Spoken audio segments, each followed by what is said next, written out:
have to say today is we look forward to trial. A very brief statement from Corporal Jason Noakes' attorney Brooks MacArthur after a hearing on a defense motion scheduled for the entire day lasted less than half an hour. Self-defense is introduced into the case.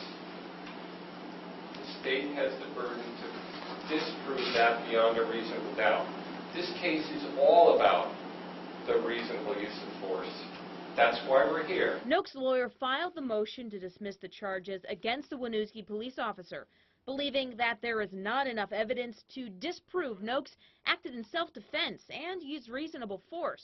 This is not a matter that the state needs to deal with or that the court needs to deal with. But Judge Michael Coopersmith ruled that the state only needs to have enough evidence to back up the charges.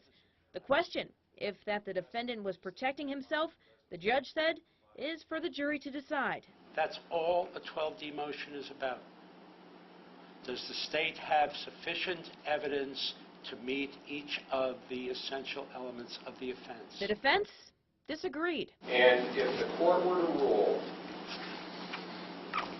that every time a police officer uses force against a suspect, that that's a jury question, then you're not going to have many police officers left in the field.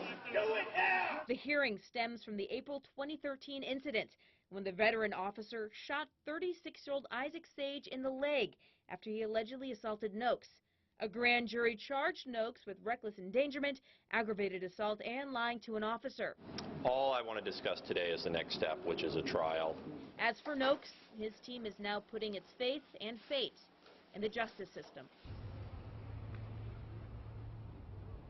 Now, both parties said today that they would like to see the trial happen in December and that it would take about a week to complete. But as of today, no dates have yet to be set. Live in Winooski, Vanessa Mashanya, WPTZ News Channel 5.